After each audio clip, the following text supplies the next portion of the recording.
Hey guys, it's Jamie from BestNerdLife.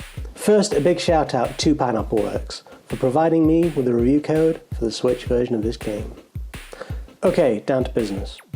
If you want a game that has breathtaking graphics, well-delivered voice acting, and buttery smooth gameplay, then Legends of Amberland: The Forgotten Crown absolutely is not for you. But if you want a well-put-together throwback to classic Western-style RPGs of the 1990s with just a hint of modern streamlining, then this game might be for you.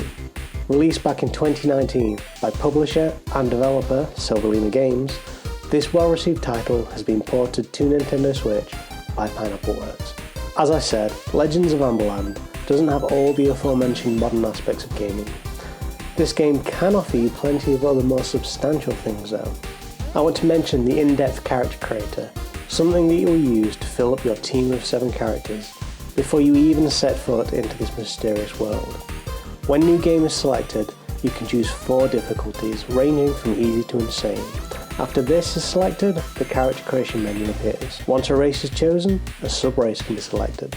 After this, a class can be assigned. Finally, the name, appearance and attributes of the character can be customized. Repeat this 6 more times and you'll have your ragtag band of adventurers. While the creation tool isn't unique to this particular game, it's still great to be able to utilise such a wide array of customization to create your team. Every single person on your team can be a different race, each with an individual sub-race and class. All can all be the same. Hey, I just enjoy a game that gives you options. In fact, you can even choose to bypass all these options by just hitting the quick start button. This game also offers you copious amounts of reading opportunities. Nothing at all is voice acted, so every single bit of conversation is done with written dialogue. For me, a person who really enjoys reading fantasy novels, this is great. I'm currently in lockdown, so anything that gives me lots of reading time is most welcome, and reading this dialogue is important. It's not just fluff that you can skip through to get to another story beat. As there is no navigation system, no arrows or markers pointing you in the direction of your next objective, then the only way to have any idea of where you're meant to go is by reading what characters say to you. It makes me want to explore every nook and cranny of every fortress and mine just to make sure I don't miss a potential item or plot point. When you drop into this world for the first time, you truly have no idea where things are. The game doesn't hold your hand, and that's great. It always kills the experience for me when a marker appears on your map, telling you which direction to go and how far away it is.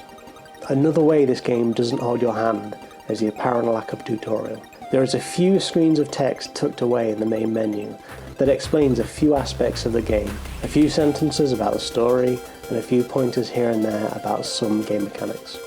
It's minimal and fantastic. There's a huge enjoyment in the process of finding out mechanics for yourself in this game. I won't mention any here as to not spoil anything, but there are times when I found things out purely by accident. Many times I do criticise games for not having tutorials or explanations for some of their more obscure mechanics, but in many of those games that feels like an oversight. In Legends of Amberland, this feels like a deliberate design decision. In short, there are a plethora of systems and mechanics in this game that harken back to the times of simpler yet tougher games. The whole point of it is to deliver an experience that someone might have had in the 1990s. In this, I think it succeeded. Obviously, it's not without flaws. Generally, the game is a little bit of an eyesore on a big modern TV, especially for people who aren't used to an experience such as this. But that kind of comes with trying to replicate something from that particular time. The game seems to fit much better in handheld mode. In fact, I spent most of my time in this mode, aside from when I was recording gameplay. My eyes just seem to appreciate it more on a smaller screen. This game is also playable in touchscreen mode, which is fine for the most part.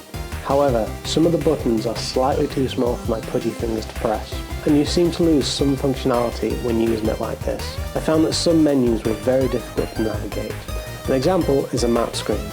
Once you press the button to enter into the map screen, the only way it seems you can exit the main map is to press the minimap next to it. Why can't you just press the map button to close it again? I encountered these type of hiccups multiple times in different parts of the menu system.